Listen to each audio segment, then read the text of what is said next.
So the second session here is on what I call the law of accumulation, or perhaps it's more simply put, to try to understand what the word capital means in Marx's most important work, Capital.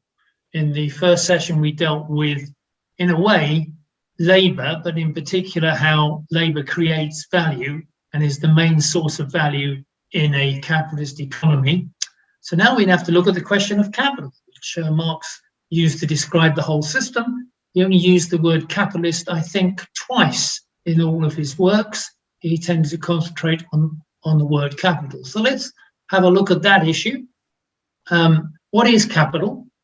Well, let's remind ourselves of the process that took place under the capitalist process of production.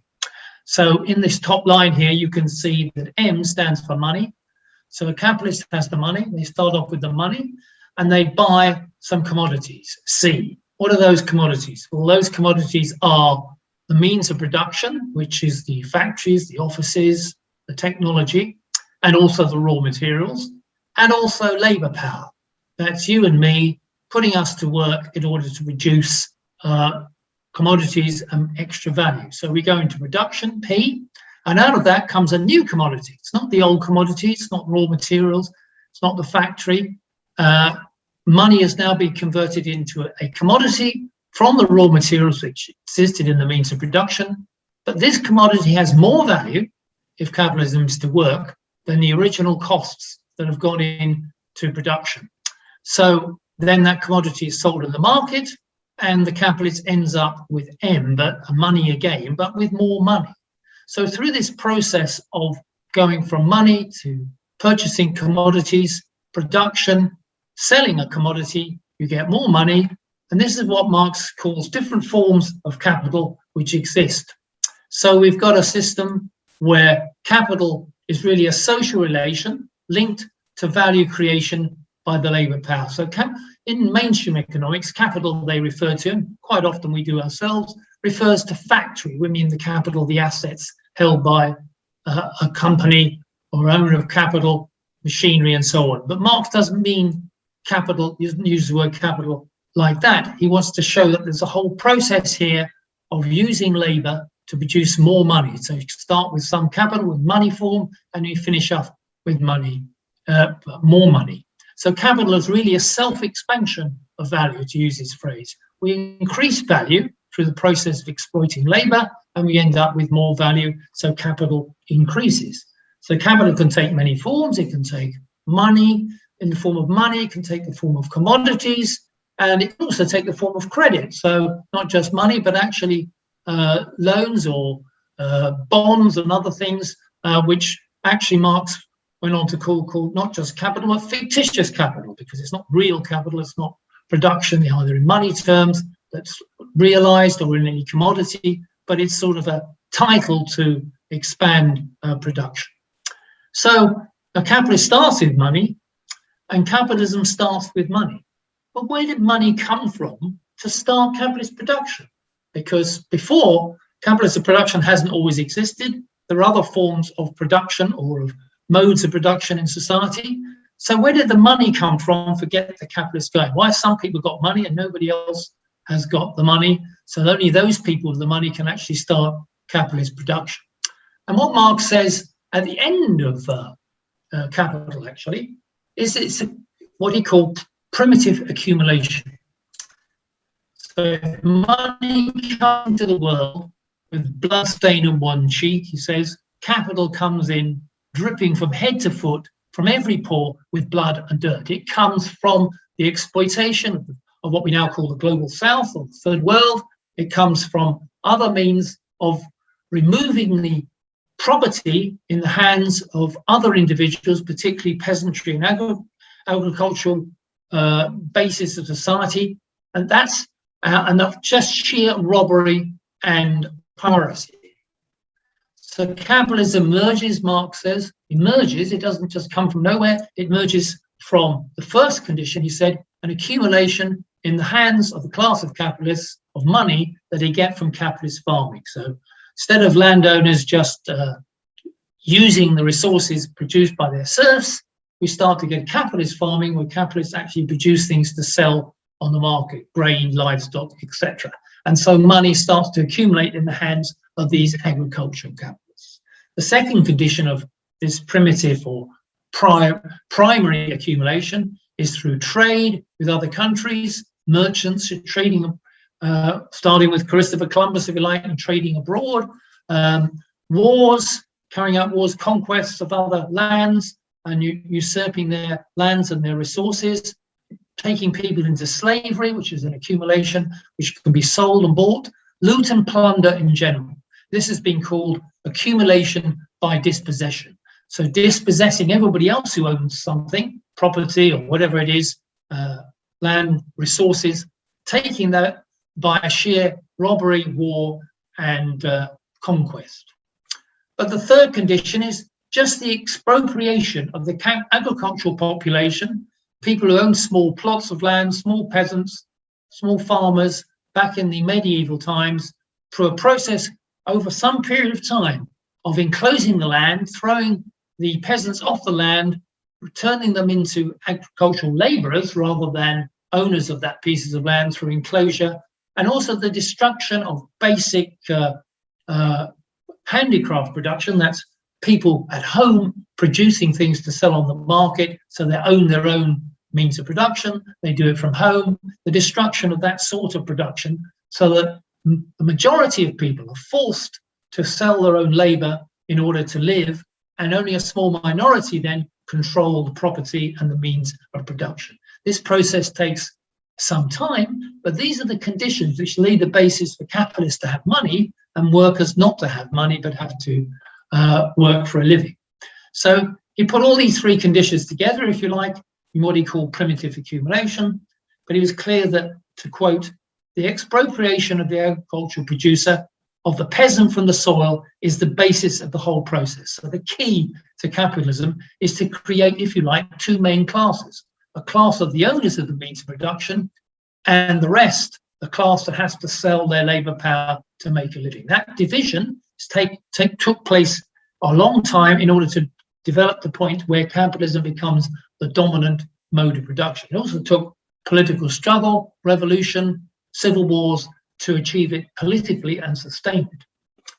So that brings us back to the question, once you do have a capitalist process of production, what is this process of accumulation of capital? How does it work? Marx says that the key under capitalism, apart from exploiting workers in order to produce a surplus, which we saw in the first session, is competition against other capitalists to get a bigger share of the surplus that's being produced by the workers as a whole. So there's competition amongst capitalists, and that forced them to expand their production. We've seen in the first session different ways in which they can try and increase surplus value, but now they have to compete against other capitalists, so they're continually trying to find ways that they can accumulate more profit or be driven out of business by others who are more efficient, more effective, and gaining a share of the market. So each individual capitalist must increase their productivity of labor, lower their costs of production to keep their market share or improve it. So there's a scramble to reduce the cost of production.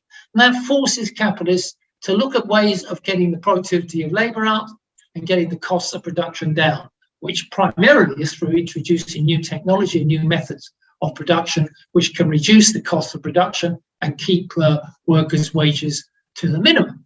So the disciplining force here is propelling capitalists to constantly accumulate. They can't stop. If they stop trying to accumulate more surplus value out of workers, then other capitalists will take their place and they'll be driven out of business. So as Marx said, the process becomes accumulation without stop. That's the Moses and the prophets. That's the commandments of capitalism, and there's no break from that. Industry gives the material, which therefore has to be accumulated and saved by the capitalists in order to reconvert into employing more workers again, employing technology again to boost surplus value.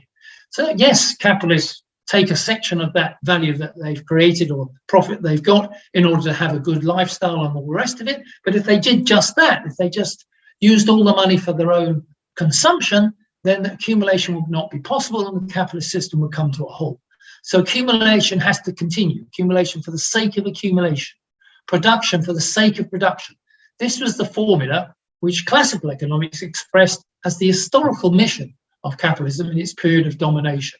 So that's how capitalism is continually expanding the value, a self-expansion of value, and how capital is the dominant process in which this is involved. So under the law of accumulation, what the trend is, for the proportion of the economy devoted to investment in means of production, machinery, plant, raw materials is going to rise over a period of time, because that's the only way capitalism can compete against each other and expand value. And the part of surplus value that's consumed by capitalists, in yachts, in luxury living, and all the rest of it, has to be at a certain minimum, because otherwise there would not be enough capital to accumulate. So it must be reinvested in order to continue to feed the process of capitalist production. As Marx explained, competition subordinates every individual capitalist to the laws of capitalist production as external and coercive forces, and compels them to extend their capital so as to preserve it. You can only extend it by progressive accumulation. So he said, in a way, the capitalists are just as much prisoners of the system as workers are, although they live in luxury conditions for that. And the reason that they are, if you like, the prison or the jailers, but they are still part of the system and have to stay in the system in order to make it work. And there are two sorts of capital which capitalists must accumulate in order to continue this process. Marx broke them down into two parts. First of all, there's the investment in means of production, which Marx called constant capital. Why? Because the means of production, machine or raw material, don't create new value on their own, because the machine doesn't work unless workers put it to use. Raw materials stay as raw materials unless they're molded into something else. But they represent a certain value in the past, that value previously created to produce the machine, or previously created as a component in an auto factory or whatever, to be used by the factory process itself. So there's a certain level of value in that constant capital, but it's constant. It cannot be increased unless workers put it to use. The second sort of capital is what Marx called variable capital. This is human beings going to work, turning on the machines, using up the raw materials, and it's only human beings that create new value. So Marx said you have to distinguish that between investment in human labor power, which he called variable capital, because the value in that type of capital can vary. It creates new value. Only labor power creates new value, not the machinery which workers are using. They create, once the machines are working, they create new units of things, new commodities and so on, but only if human beings apply those machines so far. We haven't reached the point where robots do everything yet. Perhaps we can deal with that a little later. So the basis of the law of accumulation of capital is that as capitalists spend more of their profits on means of production, the amount or the ratio of the value invested in means of production compared to the ratio invested in labor power employed tends to rise. This ratio Marx called the organic composition of capital. It's the law in capitalist economic expansion that the organic composition of capital will rise. So constant capital will rise as a ratio relative to variable capital over time historically. Is that true? Well, on the right-hand side of this screen, we can see a measurement by two economists going back to 1869 up to 2015 for the United States of the amount of fixed capital, that's factories, machinery, technology and so on, relative to per worker in constant dollars. So you can see there is a gradual and steady and inexorable increase in the organic composition of capital, the ratio of constant capital to variable capital. That's a key law, empirically verified, that Marx is presenting as the nature of capitalist production over time. What does that mean? Well, it also means, as Marx said, that the paradox of this law is the driving forward of machinery relative to labor in order to boost the productivity of labor. That means that the workers are more and more tied to machines and the working of the machine and the factory, clocking in, clocking off, making it tied to the machine to do various very limited processes in terms of labor process themselves. That in a way, Marx said this distorts the worker into a fragment of the man. He's not, or woman, he's not creating themselves new things. They're degraded to the level of an appendage of a machine, and they're alienated really from the intellectual potentialities of the labour process. And as a result, because of the accumulation of capital, which is represented in the machinery, the factories and so on, a massive expenditure in that area, there's an increasing accumulation of wealth at one end and a level of minimum living standards at the other end between the owners of capital on the one hand and the owners of labour power on their own on the other hand. But the key thing about this accumulation of the organic composition of capital is that it leads at the same time to a relative decline in the demand for the labour power of workers relative to the demand to get more machines and more factories. So the tendency over a period of time could be that as technology is introduced, workers lose their jobs. Well, we know that's the case with new technology, new machinery as it comes in. So there tends to be a pressure on workers. They end up with a whole layer of workers, which Marx called an industrial reserve army, a layer of unemployed available to work, but not being used by the capitalist system as a pool of workers that they can turn to if they need to. There's a big increase in production, or they can put onto the dole or out of work when there isn't.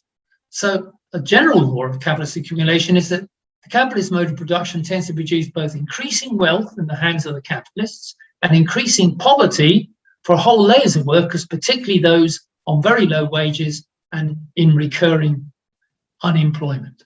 So Marx says full employment doesn't and will not ever happen under the capitalist mode of production, except for very brief moments, but generally it won't happen because there's this technological bias towards investment in machinery and technology against investment in workers, and necessarily forced by capitalists competing against each other to boost the productivity of labour, reduce costs and get profits up. And as a result, there is a permanent industrial reserve army that develops under a capitalist economy of varying degrees and size depending on the state of the market.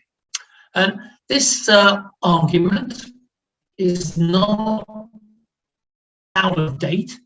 If you look at, there's a tendency to increase unemployment from technology, but on the other hand, technology also creates new jobs, so that there's a cyclical process here. Wages and employment will be regulated by the expansion and contraction of this unemployment group, and it corresponds to changes in the industrial cycle. And it's still with us. As Mark Carney, former governor of the Bank of England, wrote in a report, if you substitute platforms for textile mills, machine learning for steam engines, Twitter for the telegraph, you have exactly the same dynamics as existed 150 years ago when Karl Marx was scribbling the Communist Manifesto. And it's true that Marx was a bit of a scribbler, so that is even more accurate in Carney's point. And if you look at the right-hand graph here, you can see in the recent period since the 1970s in the UK, the share in total production that goes to the labour force in wages and compensation has been declining from around 55% in 1970s now down to 5 years ago about 50%. So there's no increase in the share that labour is getting from the increase in productivity and the increase in the accumulation of capital. Quite the reverse, there's a decline. And that is because with the new productivity coming in and the driving down of the cost of that machinery, then the capitalists will invest more and more in machinery. So we know that perhaps in the 1990s, the cost of a computer you could get then of the same power now was way higher than it is now. I'm working on a computer here which has the power of a mainframe computer in the 1970s, and yet it costs a very small proportion of what a mainframe computer costs then. So that's an indication that as new technology comes in and that capital gets, that investment gets cheaper and cheaper, there's more and more investment in it, still drives up the overall amount of constant capital, but it also means less and less workers, money going towards workers and jobs going towards workers. And of course, in the modern period, in this 21st century, we are expecting a complete takeover, that's the argument, of robots and artificial intelligence. The robots are coming, but of course they already are here in many industrial sectors of the economy now, not just in the advanced countries, but across the world, in auto factories and so on, but increasingly in all sorts of sectors of the economy.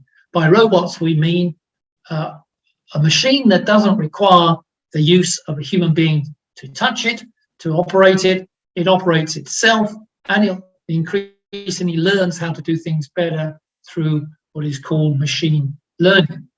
And it is expected by the next 10 years or 15 years or so that there will be more robots in the world, 8 billion units over the number of people in the world, which are 8 billion, which is 8 billion now in people just about now, and that will get up to about 8.5, and that's when there'll be more robots than human beings.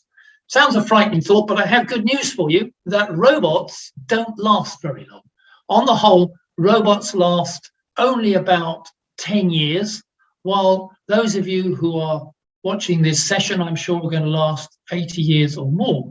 So human beings have a longer lasting, and therefore, in a way, in order to replace all the people, assuming that's possible, we're going to need not just 9 billion robots, but something like 100 billion robots before you could consider that they can replace workers over the period of the life of a worker.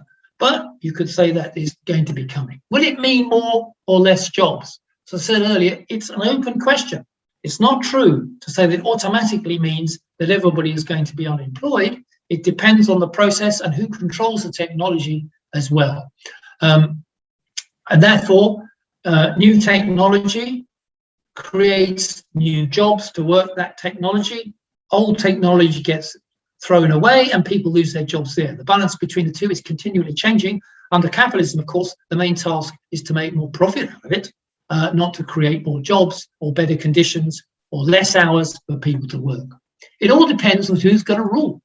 As long as the means of production, and that will include robots, are owned by a few, the benefits of a robot society will accrue to the few. Whoever owns the capital will benefit as robots and artificial intelligence inevitably replace many jobs. But if the rewards of new technologies go largely to the very richest, as they are at the moment, then we'd expect a really difficult situation to develop over the next generation.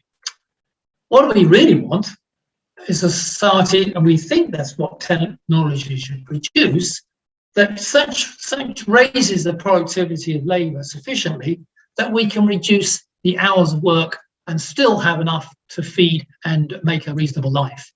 A truly wealthy nation, said Marx, is one where the working day is 6 rather than 12 hours. And real wealth is disposable time outside that needed in direct production for every individual and for the whole of society. Real wealth means less time for toil and more time for creative work, for what Marx called the free development of individualities, and hence not the reduction of necessary labour time, so as to create more surplus value for the capitalist, but rather a general reduction of the necessary labour of society to a minimum, which then corresponds to the artistic, scientific and development of individuals in the time set free and with means created for all of them. That is the prospect which all the technological development could be under a society which was not based on a capitalist mode of production. But instead, the capitalist mode of production and the law of accumulation tells us, far from it being that the resources and the technology of the world are going to be used to reduce our hours, to create better conditions for everybody, and raise the 8 billion people to the level of civilization. No, what's going to happen is an increasing concentration of capital in those that own those enterprises. So this is going to happen in two ways. First of all, concentration, that is, enterprises get bigger and bigger through the process of accumulation. So the small capitalist who has got a smaller number of workers is slowly going to be driven out of business by the big capitalists, either through merger or through patent control or through other means, primarily though through the economies of scale which a big capitalist multinational can organize against a smaller capitalist. So every new accumulation means an increasing mass of wealth that functions as capital and increases the concentration of that wealth in the hands of individual capitalists. I'm going to do a post in the next couple of weeks which brings that up to date, the facts and figures on how the concentration of capital is taking place and how that is the process that follows from the law of accumulation. But it's not just concentration of capital. Marx distinguished between concentration of capital and centralization of capital. That's where it's not a process of getting bigger factories or bigger economies of scale or bigger markets that are controlled by multinationals. It is also where a fewer and fewer number of companies control the whole of the economy. So we get the move from lots of small companies into bigger and bigger ones that control all the smaller ones. And so a few smaller ones control everybody else. The latest figures on that, or at least the figures which are most interesting to look at, is the ones I've got here at the bottom. You can see that this is from the Swiss Institute of Technology. They reckon that there's 147 tightly knit companies. They're all owning each other, held by each of them into a big super entity, and they control 40% of the world's corporate assets, 40% of the world's companies, if you like. The decision making of those 147 companies decides 40% of the decision making of the corporations in general. The Institute said if you take it out to just over 1,300 companies, they own the shares in the majority of the world's blue chip and manufacturing firms, the real economy, if you like, leaving aside banks. They represent 80% of global revenues, just 1,300 companies in the world. So that's how that centralization has already begun. This little graph, this little figure here is showing that right in the middle is where these big companies are and the interlocking connections they have, which the Swiss Institute is showing with all the others in the whole universe of companies as well. So we have, through the accumulation of capital, not only a reserve army of labor, not only increasing technology which threatens people's jobs, but also the concentration and centralization of capital in just the hands of a smaller and smaller number of people. Does that mean everything's going to one big monopoly? Well, Marx says, no, not really, because what will happen is that as those big companies become dominant in their sectors, what tends to happen in this process, unless it's completely crushed by these big companies, which is possible, is that new technology, newer businesses can appear and they will outstrip the old monopolies and start to replace them. That is the dynamic part of capitalism. It doesn't always work, but that is the dynamic part of capitalism, which is argued for by capitalists, that the new technology means new ventures, new processes that will increase the productivity of economies. And it's true that if you look at the top 500 companies in America and look at who they were, what they were 50 years ago and what they are now, you can see startling differences. Back then, it was big auto companies, big oil companies, big engineering companies 50 years ago. Now it's tech companies, the ones that we know about, social media companies, and so on. The things move around. But these modern companies that rule the roost now are even bigger, even more powerful than the ones 50 years ago. So the process is a continual balance between monopoly and competition under capitalism. But this drive to accumulate more capital, to get more profit, forces capitalism to go beyond national boundaries as well. It's not a question of just trying to control their own home market. They can't stop there because there's, as we will see in the third session, there's a pressure that's working on their profitability, which forces them to continually expand production beyond national boundaries and internationally. And thus we have the concept or the idea of imperialism, which started to be put forward by Marxists at the beginning of the 20th century. Lenin's book being one of the most important contributions to the understanding of imperialism, what he called the highest stage of capitalism, if you like, the next stage of capitalism, beyond just capital accumulation within one country, but as Marx and Engels said, the need of a constantly expanding market for its products chases the bourgeoisie over the whole surface of the globe. It must nestle everywhere, settle everywhere, establish connections everywhere. So when we saw that capital began by the robbery and the enslavement and the conquest of people around the world in the so-called global south and elsewhere, and the expropriation of land from the peasants at home. Now we've gone full circle. The capitalism, in order to develop further, needs to spill beyond national competition into international competition, leading to military rivalries for territory and power, what we see today, and leading to those major world wars that we had in the 20th century. So, to summarize, David, the law of accumulation. Over time, there will be a rise in the organic composition of capital. Just use the formula C for constant capital, V for variable capital. C over V rises over time, empirically proven. That rising C over V will tend to create a reserve army of labor and technological unemployment. It can be reduced at various times through fast expansion, through new industries coming on board, but on the whole, there is that continual pressure towards unemployment forced by a rising C over V. This size, as I say, with the reserve army, as Marx called it, will vary cyclically depending on the strength of the economy, whether it's growing fast, whether the investments taking place to suck up labor or not. And the law of accumulation tells us that there will be increasing centralization and concentration of capital worldwide as capital accumulates more capital and the smaller capitalists are eaten up by the larger capitalists. And it means the spread of capital globally to extract surplus value and sustain profitability through the whole expansion through the world of the major multinationals in the big advanced countries to exploit not only the labor of the rest of the world, but also to hold back and defeat the capitalists of the global south that are growing. And as I say, these things, the law of accumulation, can be and has been empirically verified in many studies. And although this session is not about the criticisms made about Marx's law of accumulation, both theoretically and empirically, I just want to explain the basics of it. This time, in another session maybe, we can go into the question of exactly how we can justify and support empirically the law of accumulation as Marx has spelled it out.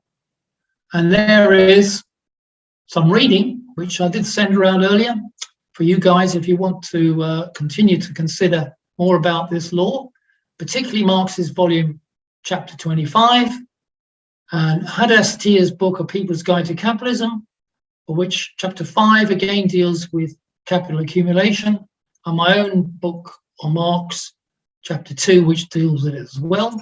All those you can find there on those references I've given you.